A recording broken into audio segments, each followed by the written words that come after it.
සොඳුරු හුදකලාවේ සිත් ඇලවූ අමත බුදු වදනෙන් සැනසී රහත් මුනිවරුන් දායාද කිරීමට තරම් සමත් වූ සදහම් සුගන්ධ සපිරි කුටියේ ගෝසිංග වන අරණ. එන නිහතමානී වෙන්න කිව්වා අංකෙඩිච්ච ගුණා වගේ, රොඩි කොල්ලා වගේ, පාපිස්ස වගේ.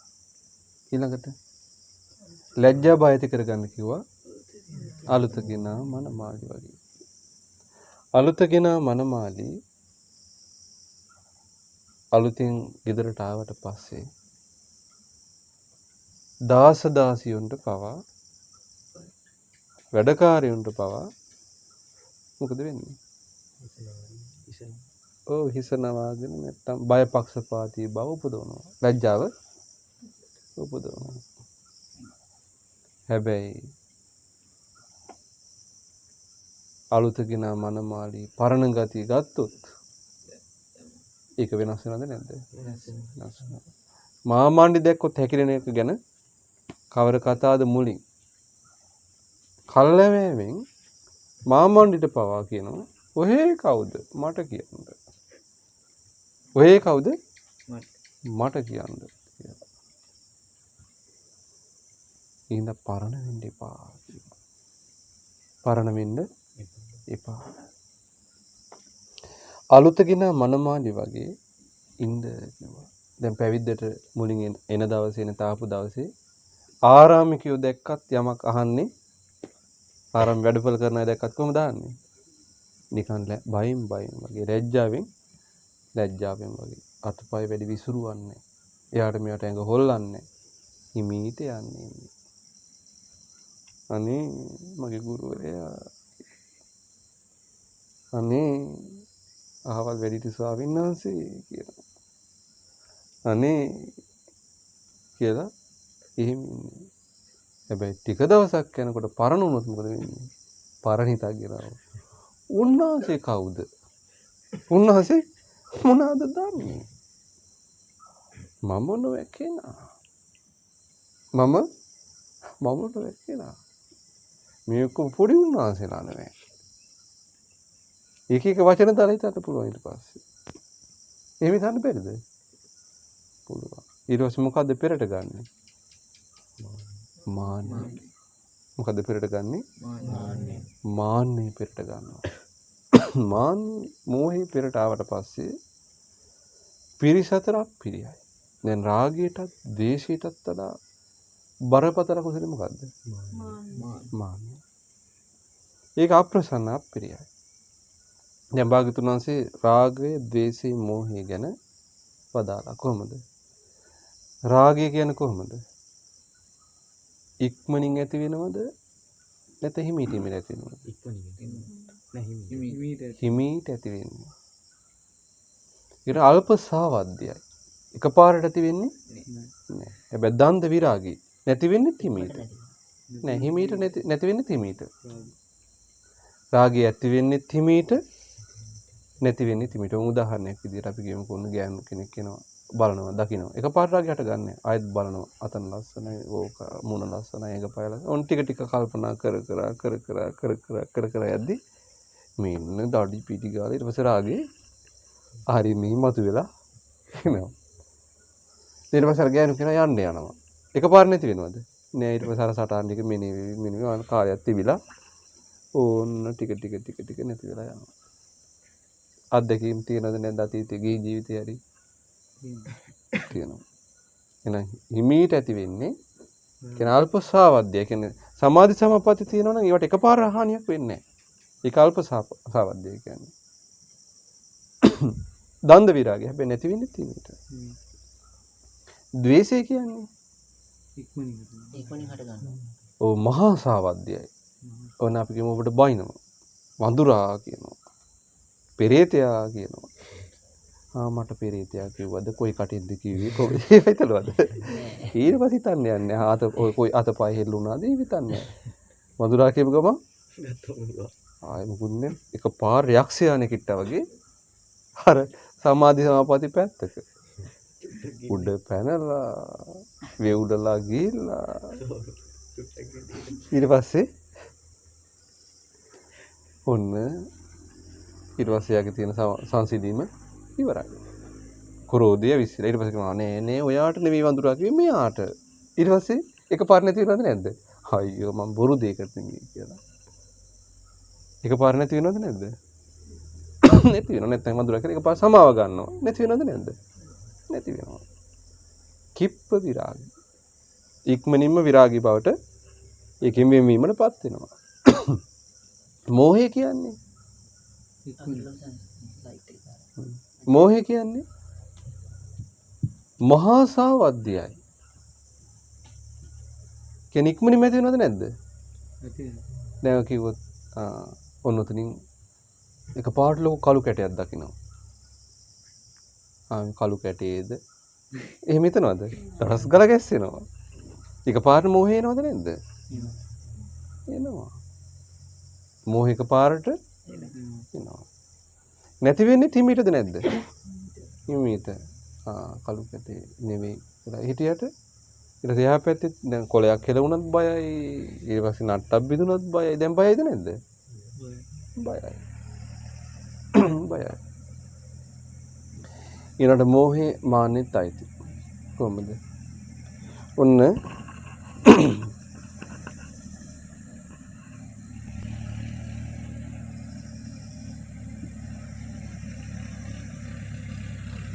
දැන් මෝහය ගැන කිව්වොත් මාන්නෙත් ඇති මොකටද? මෝහයට. මෝහයට තමයි ඒකත් ආйти. ඊළඟට ඔන්න හිතනවා කොහොමද? මම නොවැකෙනා. අපි කෙනෙක් වර්ණනා කරනවා නේ ඔබ වහන්සේ හොඳට ධර්මයේ දන්නවා නෑ.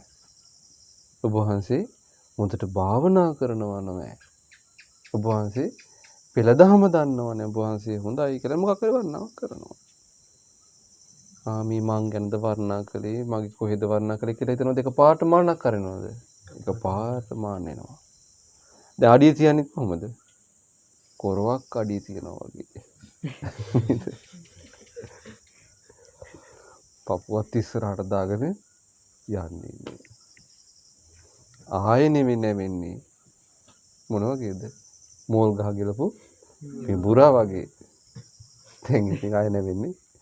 ආයෙ කවුරුත් ආවද කරුත් එහෙම දඩි පිටිය. ආයෙ නමන්න හම්බෙන්නේ නැහැ. පිළිගන්නවද ඊට පස්සේ? ඊට පස්සේ පිළිගන්නේ නැහැ. ඔය කාලයක් එහෙම පවතිනවා. ඊට පස්සේ පැවිදිලා ඊට පස්සේ මොහේ ටික ටික තමයි අඩු වෙන්නේ. ඒතර ඒත් එක බලද්දී බරපතල මකුසලේ මොකද්ද? මෝහය. ඉක්මනින් ඇති වෙනව නැති වෙන්නේ හිමීට. ඉක්මනින් ඇති වෙනව නැති වෙන්නේ හිමීට. අකුසල තුනම විදිහට බලද්දී හැබැයි අපි කියමු දේශයෙන් මුල් වෙලා අම්මා මරන්න පුළුවන්. මෝහයෙන් මුල් වෙලා මරන්න බැරිද? ඒත් පුළුවන්. රාගයෙන් මුල් වෙලා මරන්න බැරිද? ඒත් පුළුවන්. එතකොට අකුසල මූලයන් බැලුවාම අරක බරපතලයි. නේද? නමුත් ඒක අකුසලයේ ගත්තාම කියන්න බෑ මේ අරක ඒක අර හේතු මේක හේතු වෙච්ච නිසා මේක අඩුයි වැඩි කියලා එහෙම කියන්න බෑ. ඊළඟට අකුසල් විපාක විඳින්න යන ගමනේ නැත්තම් මේ විපාක සකස් වෙන විදිහ හරි පුදුමයි. තමන් කරපු කර්ම විපාක විදියට සකස් වෙලා තමන්ට අත්විඳින්න වෙනවා. එවත්නි ඔබ දන්නවාද? අනුන් කරපු කර්ම වලට අපිට ඇතැම් අවස්ථාවලට විපාක විඳින්න වෙනවා. විපාක විදියට මුහුණ දෙන්න වෙන අවස්ථා තියෙනවා. විපාක සකස් වෙලා පවතිනවා කියන එක නෙමෙයි. විපාක විඳින්න සිද්ධ වෙන අවස්ථා තියෙනවා. තමන් කරපුත් අනුන් කරපුත් එකට එකතු වෙලා කරපු ඒවා විපාක විඳින්න වෙනවා. ඒ වගේම තමන් කරලත් නැති අනුන් කරලත් නැති නමුත් එක්තරා විපාක විඳින්න කොටසකුත් තියෙනවා. දැන් තමන් කරපු කර්ම විපාක දෙනවා කියන එකට උදාහරණ පවත්වන්න ඕනේ හැදෙන්න ඕනේ නැහැ. අපි දැන් පුත ලැබලා තියෙන්නේ තමන් කරපු කර්මයකට. ශරීර ලැබිලා තියෙන්නේ තමන් කරපු කර්මයකට. දැන් අනුන් කරපු කර්මයන්ට අපිට විපාක විඳින්න වෙනවා කියන එක ටිකක් නොතේරුම් සහගතයිද නැද්ද සමහර විට? නොතේරුම් සහගතයි. දැන් ඔන්න සමහර අය ඇසුරට යද්දී හොඳට කන්න බොන්න ලැබෙනවා. හැබැයි එයාම තව තැනකට යද්දී වෙන කෙනෙක් ඇසුරු කරන්න ගියොත් ඒ වගේ කන්න ලැබෙන්නේ නැහැ. එහෙනම් කාගේ පුණ්‍ය කර්මයටද කන්න ලැබුණේ? අර ඇසුරු කරන්න ලැබුණු කෙනාගේ පිනට. එයාගේ පිනට. එයාම දැන් අනිත් තැන හිටියනම් ඒක ඒ විදිහට වෙන්නේ අඳින්න ලැබෙන්නේ, කන්න ලැබෙන්නේ, ඉන්න ලැබෙන්නේ නැහැ ඒ විදිහට. තමන්ගේ පිනට නම් ඒක සිද්ධ වුණේ ඒක එහෙනම් කොතන හිටියත් ඒක වෙනවද නැද්ද? කොතන හිටියත් ඒක සිද්ධ වෙනවා. ලෝසක කියලා ස්වාමීන් වහන්සේ නමක් හිටියා. කවුද? ලෝසක. බලන්න අනුන් කරපු කර්මේ තව අයට අත්විඳින්න වෙන විදිහ හරි පුදුමයි. ඔන්න දැන් ඔය ලෝසක සංසක අතීත කතාව. ඒ කියන්නේ උන්වහන්සේගේ ජීවිතේම ගිහි කතාවක්, ගිහි කාලේ කතාවක්. ඔන්න රොඩී ගම්මානයක් තිබුණා. මේ රොඩී ගම්මානේ පවුල් 1000ක් හිටියා. පවුල් කීයද? 1000යි. ඔය පවුල් 1000 රොඩී අය කොහොමද වාසය කරන්නේ? කියන්නේ ජීවිකාව කරන්නේ. ජීවිකාව කරන්නේ කොහොමද? සිංගමනේ ගිහිල්ලා. කොහොමද? සිංගමනේ ගිහිල්ලා. මෙයාට යහමින් හිඟමනේ යනකොට හම්බුණා කෑම. හැබැයි කලක් එක කලක් ආවා. එක පාරට කෑම නැහැ. බඩ පිරෙන්න කෑමක් හම්බ වෙන්නේ නැහැ. ඊළඟ දවසේ ගියා. කෑම නැහැ. මෙයාට හරි පුදුමයි. එතකොට ඒ ගෝත්‍ර මිටිය ටිකක් දැනුම් තේරුම් තියෙන මිනිස්සෙක්. නැත්තම් ඒ රැහේම හිටියා. පොඩි රැහේ දැනුම් තේරුම් තියෙන කෙනෙක්. ඇහුවා මොකක් වෙන්නේ නැද්ද? අපි අතර පාපී කෙනෙක්, අවාසනාවන්ත කෙනෙක් බිහි වෙලා ඇති කවුරු හරි ළඟ කුසේ උපදිලා ඇති. කොහොමද අපි මේක හොයාගන්නේ? අපි දෙකට බෙදමු කිව්වා 500 500. දැන් 500කට කැම ලැබෙනවා. තව 500කට කැම ලැබෙන්නේ නැහැ. ඊට පස්සේ අර කැම නොලැබෙන 500 ආයේ කණ්ඩායම් පහකට බෙදුණා. දැන් 100කට ලැබෙන්නේ අනික ඔක්කොටම ලැබෙනවා. එයාලා බෙදුණා. ඔන්න බෙදි බෙදි යද්දී අර දරුවා පිරිසිදුගත්තු ගෑනු කෙනා හොයාගත්තා. එයා වෙලවත් දැම්ම. උඹ නිසා අපිට කැම ලැබුණේ ඵලයන් කිව්වා. දැන් අර අම්මා ඇවිද හිඟමනේ ගිහිල්ලා කණ්ඩ හොයා ගන්නවා. නමුත් ලැබෙන්නේ නැහැ. යන්තමින් ජීවිතේ පවත්වන විදිහට ඔය මින් කැම ටිකක් ලැබුණා. ලැබෙනකොටත් බඩ පිරෙන්නේ නැහැ. දරුවත් බිහි කරා. දරුවා කෙට්ටුයි. කළු වෙලා කෙට්ටු වෙලා ඒ පෝෂණයක් නැහැනේ. ඉපදිච්ච දරුවාට කිරි එරෙන්නේ අම්මට හරියට පොඩ්ඩයි. බලු පැටියකට ඉච්ච කිරි වගේ. ඊටා ටිකයි. ජීවිතයකට ගහගන්න කිරි ටික එරුණේ. බඩ පිරෙන්නේ. දරුවා ලොකු මහත් වුණා. අම්මා අවුරුදු ගණනාවක් දුක් විඳා දරුවා නිසා. කිව්වා තැටියක් දීලා පුතේ උඹ නිසා තවත් මට මේ දුක විඳින්න බෑ. මෙන්න තැටිය. උඹම හොයාගෙන කාපන්. අවුරුදු 16 17 වෙද්දී පුතාට තැටියක් දීලා පිටත් කරලා යවුවා. එදා ඉඳලා අම්මට කැම ලැබුණා. එහෙනම් අනුන්ගේ කර්මය, පුතාගේ කර්මය අම්මටත් ගෝත්‍රෙට රැහෙටත් බලපෑවද නැද්ද? බලපාලා. නමුත් එයාලගේ බලවත් පිනක් තිබ්බනම් ස්පර්ශ නොකර ඉන්න පුළුවන් ඒක.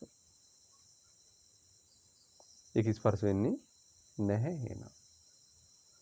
එකතු සිටිද්දී මේක සිද්ධ වෙන්නේ. ඊට පස්සේ ওই විදිහට වුණා. ඊට පස්සේ ඔන්න මේ දරුවා එක දවසක් මෙයාගේ කතාවම කෙලියට කරන්න නේද? හොඳයි නේද? මේ එක්තරා දවසක් යද්දී කාටද මුණ ගැහුනේ? අපගේ සාරිපුත්තයන් වහන්සේට මුණ ගැහෙනවා. සාරිපුත්තයන් වහන්සේ බලනකොට තරුණ කොල්ලෙක් හිඟමනේ යනවා. හරි අනුකම්පා කරලා අනේ මේ කොල්ලා ළමයා දරුවා පව්. පුතා ඇයි මේ සාරිපුත්තයන් වහන්සේ කියන පුදුම අනුකම්පා සාගතයි. කොච්චර අනුකම්පා සාගතද? දකින්න කෙනා පැවිදි කරන්න තමයි කතාව. ඒ තරම් අනුකම්පා සහගතයි. දකින කෙනා පැවිදි කරන්නමයි කතාව. පුදුම ඇයි සසර බිය දෙනිලා. සසරේ බිය දැනිලා. සසර බිය කියා දෙනවා. බිය දැනුණාමනේ අනික් අයට බෙදන්නේ මේ බියයි. ඒත් ඒක අනුකම්පාවක් වෙන එක. පුදුම අනුකම්පාව සහගතයි. ඉතින් සාරිපුත්‍රයන් වහන්සේ පුතා ඔයා මහාන වෙන්න කැමතිද පැවිදි වෙන්න කැමතිද? අනේ ස්වාමීනි මම වගේ කෙනෙක් කවුරු නම් පැවිදි කරයිද? පුතා මම ඔයා පැවිදි කරන්න කිව්වා. පැවිදි කළා. පිණ්ඩපාතේ වඩිනවා. දාන්නේ නැහැ. දවස් 2-3කට වතාවක් වුණ දාන ටිකක් හම්බ වෙනවා නැත්තම් ලැබුණත් ඒක ටිකයි. බඩ පුරා කණ්ඩ නැහැ. බඩගින්නේ භාවනා කළා හැබැයි. එවත්නි රහත් වුණා. ලෝසක ස්වාමීන් වහන්සේ රහත් වුණා. රහත් වෙලා දාන පිණ්ඩපාතේ වඩිනවා. අපි කියමුකෝ දාන පිළිවෙලක් බත් පිළිවෙලක් තියෙනකොට පොලිමට වඩිනවා කියලා. ඒ වඩින කොටත් උන දැන් මිනිස්සු බෙදන්න කියලා බලද්දී පාත්‍රය පිළිවෙල ඉඩ නැහැ බෙදන්න. අර කර්මයට මිනිස්සුන්ට පේන්නේ බත් තියනවා වගේ. බෙදන්න ඉඩ පේන්නේ නැහැ. ඉතින් මේ වගේ මගේ හැරෙනවා. උන්වහන්සේ දවස් 6ක් විතරම දැක්කේ නැහැ. ගුරුවරයා කවුද ගුරුදේවයන් වහන්සේ සාරිපුත්තයන් වහන්සේ. ඒතුල දෝෂක දැක්කේ නැහැ කියලා කල්පනා කරලා 7 වෙනි දවසේ උදේ පාන්දර ලෝසක ස්වාමීන් වහන්සේ හොයාගෙන වඩිනවා. ආරණ්‍ය කුටිය ටිකක් ඈත තිබුණේ. බලනකොට ලෝසක ස්වාමීන් වහන්සේ ඇඳේ සැතපීලා. ලෝසකයි මේ ස්වාමීනි ආහාර ලැබුණේ අද 7 වෙනි දවසේ. ආහාරයක් නොලද රහතන් වහන්සේට 7 වෙනි දවස ගත වුණොත් 8 දවසක් කරුණාංගවන්න බැරි වෙලා යාවි. පිරිනිවන් පාවියා හෝ කර්මික මහත. දැන් මේ ඒ ශරීරය හටගත්තේ වර්තමාන කර්මෙන්ද පුරාණ කර්මෙන්ද? පුරාණ කර්මෙන්. ඒ ශරීරේ පුරාණ කර්මෙන් සකස් වෙච්ච එක ශරීරයට ඒක අදාළයි. සිතනි කෙලෙස් හිත පීඩාකාරී නැහැ. ඊළඟට සාරිපුත්තයන් වහන්සේ දහම් සම්වේග උපදවගෙන වඩිනවා කොටද? කොසල් රජමාලිගයට. වැඩියට පස්සේ මොනවද ලැබුණේ? රාජ භෝජන ලැබෙන දැන් සාරිපුත්තයන් වහන්සේගේ පින තියෙනවානේ. සාරිපුත්තයන් වහන්සේ ඒ ටිකත් අරගෙන වඩින්න හදද්දී කියන ස්වාමීනි වළඳලම් වඩින්න. අපි අපවස්ථාන කරන්න කැමතියි. මහරජ එක ස්වාමීන් වහන්සේ නමක් ගිලම් වෙලා ආරණ්‍ය වැඩ ඉන්නවා. ඉතින් ස්වාමීනි මේ කොල්ලෙක් යවමුකෝ. දානික දැසි කළ මේ කොල්ලෙක් යවමුකෝ. හොඳයි මහරජා. අර කොල්ලට දානි වාජනේ හදලා දුන්න අරගෙන යන්න. සාරිපුත්තයන් වහන්සේ වළඳනවා. දැන් වළඳලා දහම් කතාව.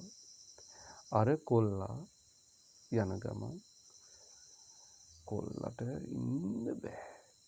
අර දානි සුවඳ බුසු බුසු ගාලා සුවඳ වැහෙනවා. දැන් කෙල බේරිනවා කටේ. හිතුවා මාලිගාවේ ඉඳලා අපිට කොහින්ද රාජභෝජන? උන්වහන්සේලාට එන පමාව විතරයි නොවේ. රාජභෝජන පාත්‍රයට බෙදෙනව නොවේ. උන්වහන්සේලා මෛත්‍රී සිතින් යුක්තයි. උන්වහන්සේලා දානයක් වෙනුවෙන් කේතමක් කියන්නේ. කිව්වත් කමන්නේ, මරුණත් කමන්නේ මේක කාලා.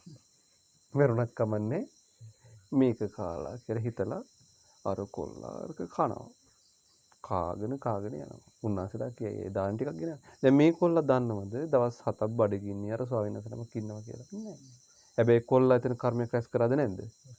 ඒ ස්වාමීන් වහන්සේ මහා සංඝරත්නයේ වෙනුවෙන් වෙන් වුණු දානේ කොල්ලා හොරකම් කරා.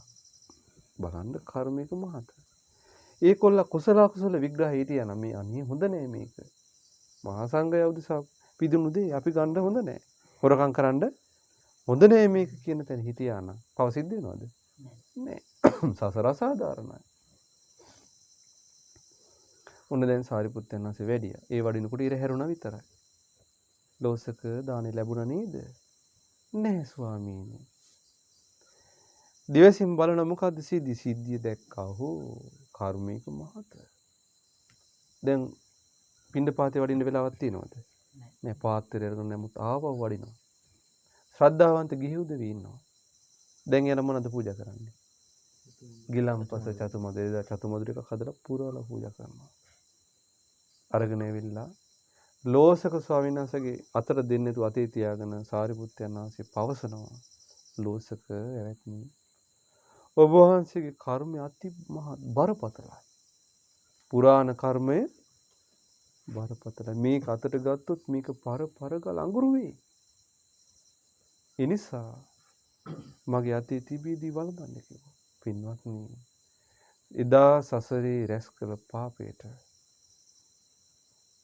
ඔන්න බඩ පිරුන්නේ. එදා ඉඳලා දේවතාවයි බඩ පිරුනේ. ඒ ජීවිතෙන් පස්සේ දේවතාවයි. ඒ දේවතාවේ දෙවෙනි වතාව තමයි ඒ.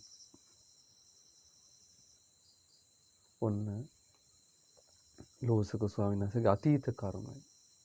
ඒක ආරාමයක මේ ස්වාමීන් වහන්සේ කාශ්‍යප බුද්ධ ශාසනයේ ස්වාමීන් වහන්සේ භික්ෂුවක් වෙලා හිටියේ තනියම වාසය කළේ.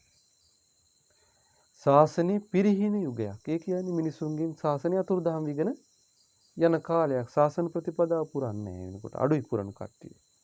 පුරනවා අඩුයි. ඒකයි ශාසනය පිරීම කියන්නේ. නැත්නම් බුද්ධ වචනේ පිරිහරන්න කාටවත් බෑ. ඒක ඒ විදිහමයි. නමුත් ඒකට එක ඈඳුවොත් අන්න එතකොට තමයි ශාසනය පිරීම වෙන්නේ. එක වලං කරොත් ඒක තමයි ශාසනය පිරීම වෙන්නේ. එතකොට අන්න මේ වගේ කාලයක්. මේ ආරාමයට දැන් මේ ස්වාමීන් වහන්සේ එච්චර සංවර නැහැ. කවුද? එලෝසක කියන සන්නසේ කලින් ජීවිතේ. ලොකු සම්වර භාවයක් බණ ටික කියාගෙන සාමාන්‍ය බණ දහම් දන්නේ. එහෙම කියාගෙන වාසය කළා. උන්නේ ආරාමයට වැඩිය ස්වාමීන් වහන්සේ උන්වහන්සේ රහතන් වහන්සේ නමක්. ඒ වගේම හරි සම්වරයි. උන්වහන්සේ දුටු පමණින් මිනිස්සු පහදිනවා. දැන් එහෙම නැද්ද ස්වාමීන් වහන්සේලා? දැන් ඒ සන්නසේ සිනාව, අතපය හැකිලිම, අතපය දිගහැරීම, බලන විදිය, රූපය, සියලු දෙනාගේ හිත පහදවන ස්වභාවය ස්වාමීන් වහන්සේලා එහෙම වැඩ ඉන්නවා. ඒ වගේම දුටු පමණින් පහදින්නේ නැති අය ඒ ස්වාමීන් වහන්සේ රහතන් වහන්සේ දුටු පමණින් පහදිනවා. එතකොට ඒ දැන් ගමක් වුණාම ආරණ්‍යයක් වුණාම මේ ආරණ්‍යෙට හිතවත් වැඩිපුර හිතවත් කට්ටියක් තියෙනවා. ඒ කියන්නේ යාලා වැඩිපුර ශ්‍රද්ධාවන්තයි. එහෙම පවුලුත් ඉන්නවද නැද්ද? ඉන්න නිතර එනවා. හැමදාම වගේ අවසර සමහරට ඇවිල්ලා නැහැ නේද? අන්නේ ගෙදරක කෙනෙක් දැක්කා අර ස්වාමීන් වහන්සේ වැඩියා. වැඩලා ටික වෙලාවයි ගියේ වැඩියා. අර මිනිස්සයා ආවා. ඇවිල්ලා කියන ස්වාමීනි අනේ සොඳුරු හැසිරීමෙන් යුතු හරි සංසිඳුණු ඉරියව් තියෙන ස්වාමීන් වහන්සේ නමක් වැඩියා නේද? ආරාමේ කලින් හිටපු ස්වාමීන් වහන්සේට හිතෙනවා මෙවුන්ට ඇතිවෙච්ච පැහැදීම මෙච්චර කාලයක් බණ කීවා. මේ මිනිහගේ මේක දැන්නෝ මේ පැහැදීම සද්දාව ඇති වෙලා තියෙන්නේ. අනේ ස්වාමීනි උන්වහන්සේ පුදුම සංසිඳීමක් නේද? කියන්න කන් දෙකට කටු අනිනවා. කන් දෙකට කටු අනිනවා. දැන් හිතෙනවා මේ උන්ට මං එතකොට පොල් වෙල්ල වුණා ඈ. උන්වහන්සේ රම්පිට වුණා. ඊරසුම් කතා කරගෙන ස්වාමීනි ඊට දානයක් ලෑස්ති කරන. දැන් මෙයාලා සද්දාවන්තයි. හොඳට රසමසවල වැතුව දන් දෙන පිරිසක්. ඊට දානයක් ලෑස්ති කළා ස්වාමීනි. අර ඔක්කොම අමතකුණා දානය කියනකොට. හොඳයි. අර හිතුවට මොකද අරව කිව්වේ නෑ කටි. හොඳයි කියලා ඔන්න හිත සතුටු වෙලා දත් ටික එළියට දාලා hina වුණා. ස්වාමීනි හිට වඩිද්දි අර ස්වාමීන් වහන්සේ වඩම්මගෙන එන්ටෝනේ කිව්වා. අනේ අවසරයි කිව්වා. උඩට උස්සලා පොළවේ අතෑරියා වගේ. දැන් උච්චලම උඩට උස්සගෙන ටික පාරට අතෑරියා වගේ. අර බලාපොරොත්තු ඔක්කොම විසිරලා ගියා. දැන් හිතට එනවා සිතුවිලි. මේ මිනිහා හෙට මං පොල් එල්ල කරයි. හෙට මං ගණන් ගන්න එකක් නෑ. දැන් අහයි ස්වාමීනි ධම්මයල අහවල් මාංශය බෙදන්නද? ස්වාමීනි අහවල් ව්‍යංජනේ බෙදන්නද? ස්වාමීනි කැඳ වළඳන සේක්වා. ස්වාමීනි උණු පැන් වළඳන සේක්වා කියලා අප උපස්ථාන කරයි. මම පැත්තක. මට මේක බලාගෙන ඉන්න බෑ. රෑ තිස්සට නිින්ද ගියේ නෑ. රෑ තිස්සට නිින්ද ගියේ නෑ. හිතනවා කොහොමද මං අර මේ උන්වහන්සේ නවතර කරලා යන්නේ. කල්පනා කළා. එළි වෙන ජාමට උපක්‍රමයක් කල්පනා වුණා. ආරණ්‍ය ප්‍රතිපදාවට පින්නපාතේ වඩිද්දී gediya ගහන්න නැතුවත් බෑ. හැබැයි ගැහුවොත් එහෙම අර ස්වාමීන් වහන්සේ වඩින නිසා ගහලත් බෑ. උපක්‍රමය මොකද්ද? gediya ගහනවා. හැබැයි නිය පිටින්. ටික් ගාලා හිමිට gediya ගහනවා. දැන් සතුටු සිතින් ගිහිල්ලා උදේ පාන්දර gediya ගහනවා නිය පිටින්. නිය පිටින් gediya ගැහුවා. අර ස්වාමීන් වහන්සේට ඇහුණද නැද්ද ඈත දුර ඈත කුටියේ ඉන්න? ඇහුණා. දිව්‍ය ශ්‍රවණින් ඇහුවා. අහලා කල්පනා කරනවා මේ භික්ෂුව මේ විදියට කළේ මා කෙරෙහි යම් අමනාප සිතකින්. ලාභ සත්කාර නිසා නම් තමනාපේ හටගෙන. දැන් මම මේ දානට වැඩියොත් මා කෙරෙහි විශාල වෛරයක් බැඳ ගන්නවා. ඒ නිසා පිට වෙන වචන හැසිරෙන විදිහ අනුව නිරේ යන විදියට කර්ම සකස් කරගන්න. මම වැඩියොත් ඊතරම් කර්මයක් සකස් වෙන්නේ නැහැ. නිසා මම වඩින්නේ නැහැ. රාතන් වහන්සේ ඩබ්බඩ ගින්නින්ද අදිස්ථාන කරගන්නවා. ඔන්න ඔය විදිහට සිද්ධ වුණා. ඔන්න මුන්නාසේ දාන්නට වැඩියා. ආරාමේ හිටපු ස්වාමීන් වහන්සේ දාන්නට වැඩියා. වඩිනකොට මිනිස්සු එදා බලා හිටියේ අර ස්වාමීන් වහන්සේ වඩිනකම්. නමුත් නැහැ. මිනිස්සු අනේ කෝ ස්වාමීනි ආගන්තුක ස්වාමීන් වහන්සේ කෝ දැන් අපහදින විදියට කතා බුදිය ඇති. gediya ගැහුවා ඔහේ නෑ. බුදිය ඇති. අනේ ස්වාමීනි ගමම් වෙහෙස ඇති. අනේ ස්වාමීනි මෙවුන්ට ඇති වෙච්ච සද්ධාව හිතට එනවා. මෙවුන්ට ඇති වෙච්ච ප්‍රසාදේ. ගමම් වෙහෙස ඇති. අනේ ස්වාමීනි උන්වහන්සේට මහන්සි ඇති. දැන් ප්‍රතික්ෂේප කරන්නෙත් නෑ අර වචනේ. නමුත් ඒක වෙන දෙයකින් අලංකාර කර ගන්නවා මිනිස්සු. පැහැදීම රැක ගන්නවා. දැන් කිව්වා ස්වාමීනි එහෙමනම් කමන්නේ. අද එහෙනම් ස්වාමීනි දානේ වේලාසනින් වළඳලා අපිට පුණ්‍ය අනුමෝදනා කරන්න බණ කියන්න ඕනේ නැහැ. අනි වේලාසනින් මේ දානිකත් තරම් වඩින්න උන්වහන්සේ බඩගින්නේ. දැන් හිතට ආව එකපාර මේ උන්ට බණත් එපා වුණා. මේ උන්ට ධර්මෙත් එපා වුණේ නෝය. එක දවසක දැකපු උන්වහන්සේ උඩ තියාගත්තා නෝය. දැන් මම බැලය කළා නෝය. මං 16 කළා නෝය. මට දැන් මොනවාද? බත් අදින්න උනානේ බත් බැලය කළා නෝය. මං කොහොමද මේ දානික නොගෙන ඉන්නේ? නොගෙන ඉන්න විදියක් නෑ. දායකයා පාදිනවා. කරන්න දෙයක් නෑ. ගත්තා.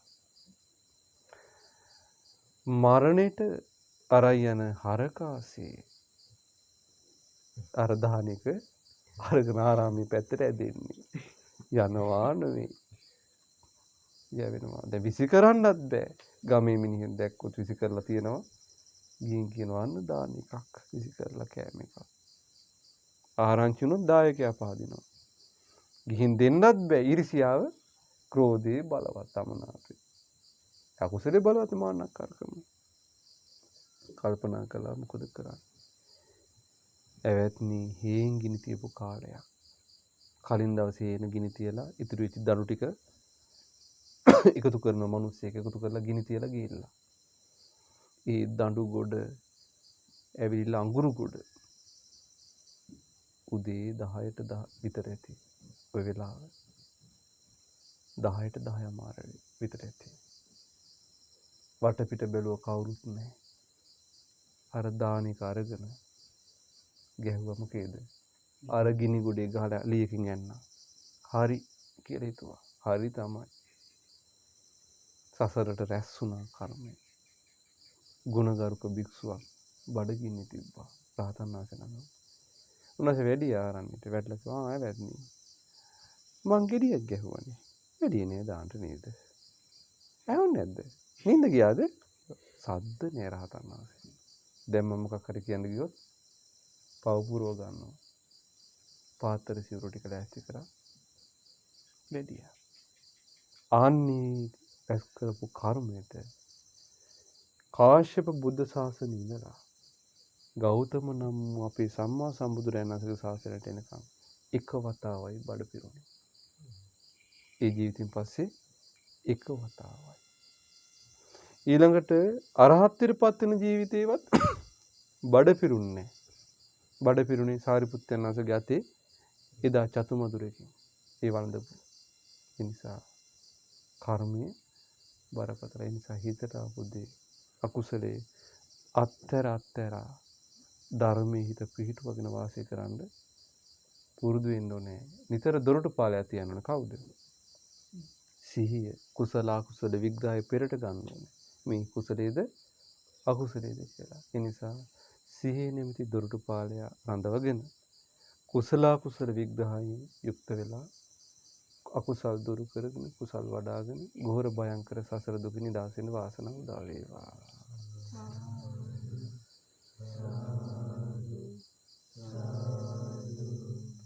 ඊළඟට තමුණුත් අනුනුත් රැස් කරන කර්ම තියෙනවා. ඒවට විපාක විඳින්න සිද්ධ වෙනවා. ඒකට හොඳම උදාහරණය මොකද්ද? සීවලී මහරහතන් වහන්සේගේ කතාව.